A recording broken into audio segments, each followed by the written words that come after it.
केवल आंकड़ों का और शब्दों का मायाजाल है, क्योंकि केंद्र का बजट आया नहीं, इसलिए इनके पास में कुछ बोलने के लिए, देने के लिए बजट में कुछ था नहीं। आप देखिए कि किलों की और महलों की बातें होती रही, खेती की, किसान की, गरीब की, नौजवान की, दलित की, पिछड़े की और मातृशक्ति की कहीं कोई बात नहीं हो रही थी।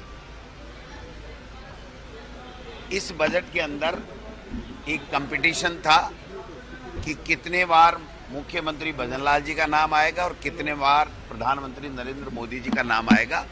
इसके अलावा कुछ भी नहीं था।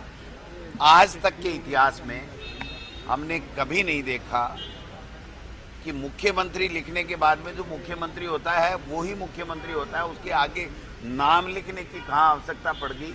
तो ये डाउट क्यों हो रहा है कि ये मुख्यमंत्री भजनलाल जी हैं कि नहीं हैं, मेरे ये समझ से परे है। इस बजट की गरिमा को तार तार किया इन्होंने।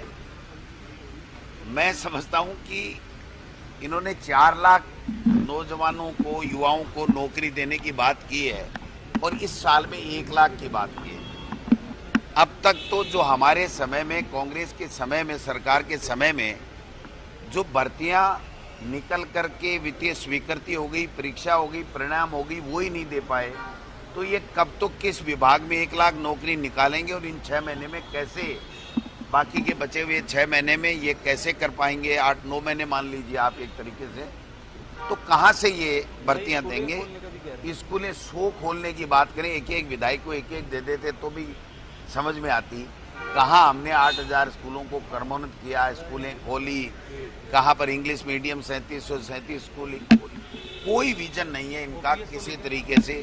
न ओपीएस के बारे में है, न 25 लाख का जो गरीब को बीमा मिलता था, स्वास्थ्य फ्री मिलता था, उसकी कोई बात नहीं है। किसान को जो हम 2000 रुपये प्रति एचपी जो छूट देते थे, उसमें नए किसानों के लिए वो छूट होगी कि नहीं होगी, इस बात का भी कहीं कोई नहीं है। जो 100 यूनिट बिजली फ्री थी, वो नए जो कनेक्शन ले रहे हैं उनको मिलेगी कि नहीं मिलेगी।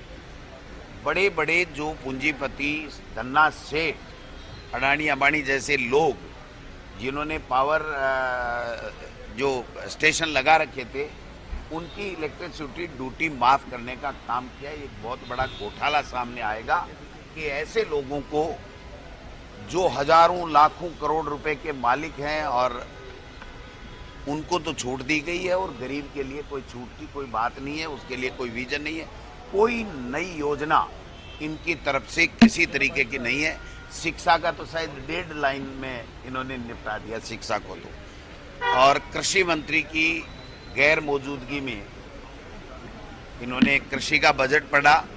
अब वो कृषि मंत्री का इसमें विजन आया कि नहीं आया, ये भी समझ से परे है। मैं समझता हूं कि ये दिशाहीन बजट था। गांव, ग्रामीण किसान का और नौजवान का 2 घंटे में कोई लास्ट के 10 मिनट नाम आया हो तो भले ही, बाकी तो किलों पे, महलों पे, नगरों पे, उस पर चलते रहे, पर्यटन पे चलते रहे। अच्छी बात है, पर्यटन को भी बढ़ावा मिले, हमें इसमें कोई ऐतराज़ नहीं है। लेकिन 70-80% आबादी जो गांव में रहती है, जो विकास के लिए आज भी लालायित है कि हमारा विकास होगा, हमने सरकार बनाई है और ये सरकार हमारे लिए कोई अच्छी योजनाएं लेकर के आएगा, किसान की आमदनी बढ़ेगी, प्रति व्यक्ति की आमदनी बढ़ेगी, इन चीज़ों का कहीं भी इस बजट में नहीं है।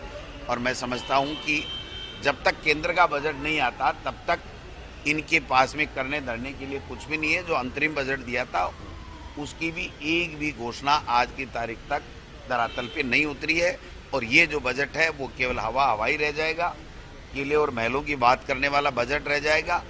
लोग इनको गांव में जब जाएंगे, अभी मेरे थपथपा रहे थे ना, इनको गांव में जाएंगे तो पूछेंगे भाई हमारे गांव के लिए क्या लेकर के आए, कौन सी सड़क लेकर के आए हो।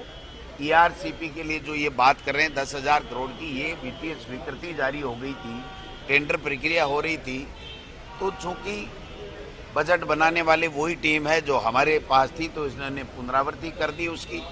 और इनके ये तालियां बजा रहे थे कि भाई हमने कोई बहुत बड़ा तीर मार लिया। ये तीर नहीं मारा, जो हमारे समय में घोषणाएं थी और जो हमारा विजन था उसी को थोड़ा बहुत अगर कहें तो उसको आगे बढ़ाने में 1-2 चीज़ों में इन्होंने काम किया। बाकी ये बहुत ही ग्राम, किसान, ग्रामीण, युवा, SC, ST, OBC, गरीब, स्वर्ण, इन सब के को निराश करने वाला है और नौजवानों को तो विशेष रूप से ये निराश करने वाला है।